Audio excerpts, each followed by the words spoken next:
Every year, the people of ancient Athens would gather to write down the answer to one question. Does the safety of the state require that we send anyone into exile? But only once did a man write down his own name. Today, we're talking about justice in the story of Aristides the Just.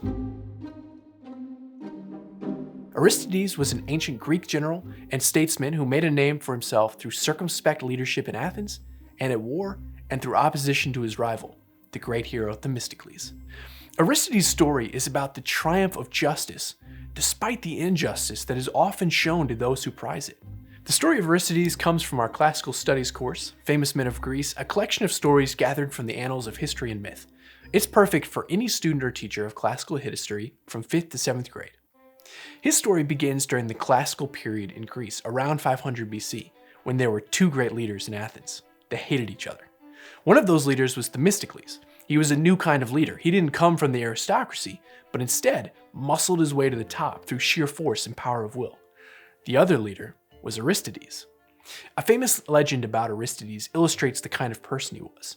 Once, when Aristides was acting as a judge in a dispute between two men, one of those men criticized Aristides. The other man, hoping to win some favor with the judge, went to Aristides secretly and told him about the slander. Aristides responded, "My friend, tell me the wrong the man has done to you, not what he's done to me. It's not my cause that I'm about to decide, but yours." Aristides knew that what was right was more important than his own feelings. Perhaps Themistocles felt ashamed of himself when he thought of Aristides' character, because he started to turn the people of Athens against Aristides. Every year, the people of Athens would come together and write down a name on a shard of pottery called an ostraca. And if 6,000 people wrote down that same name, then that person was banished from the city. That's where we get the word ostracize, or to exclude from a party or group. Eventually, Themistocles had rallied so many people against Aristides that on the day of the ostracisms, a man who did not know how to read or write walked right up to Aristides and told him that the people wanted to ostracize Aristides the Just. Aristides responded by asking, "What did Aristides do to you?" The man answered, "Nothing. I just hate that everyone calls him the Just." Downcast, but knowing that deep down this man's vote was more important than his own feelings, Aristides gave the man his due and wrote down his own name. As Aristides left Athens, he offered a prayer for the city. Many who saw him do this would remember Achilles. When Achilles was offended by the leader of the Greeks on the fields of Troy, he prayed that Zeus would strike down the Greek army.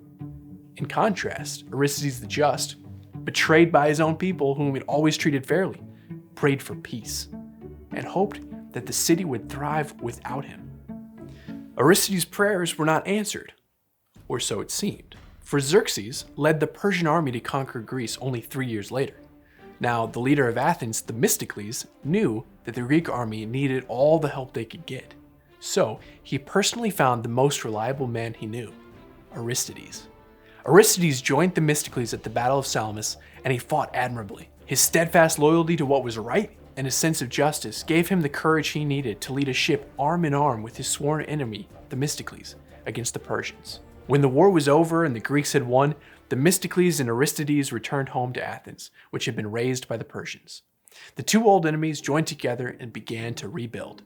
The port of Athens and many public works had to be rebuilt, and it would cost a fortune. The people had to choose someone they trusted to use their money fairly to rebuild the city. The people chose the man they knew would do what was right and spend the money fairly, giving each man his due. Aristides. The man they had once banished governed in the city, ruling justly and wisely until his death. At the core of Aristides' story is the virtue justice. Justice is giving every man his due. Oftentimes today, justice is called for without any regard for a compassionate perspective.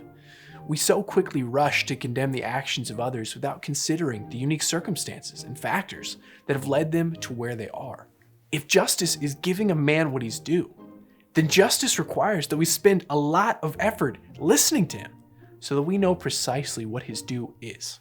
Aristides listened to an illiterate man with an illegitimate, hearsay explanation for why he wanted Aristides ostracized, and concluded that as a citizen of Athens, it was still this man's due to vote against the man he wanted to vote against.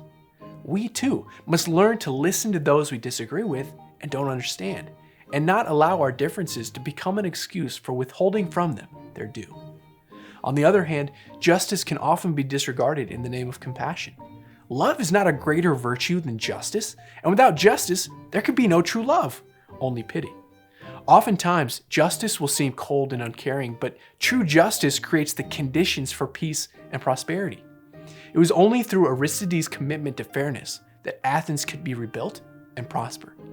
Aristides the Just showed that true justice is love for what's right and fair, more than a love for oneself. Through this love, despite the injustice of his exile, Aristides secured peace for the armies of Greece and the people of Athens. His example reminds us what Martin Luther King Jr. once said: "True peace is not merely the absence of tension, it's the presence of justice." So what do you think of Aristides' story? Let us know in the comments below. Thank you so much for joining us today. If you like this video, go ahead and drop us a like. And if you want to learn more about heroes like Aristides, check out the Memoria Press Famous Men series.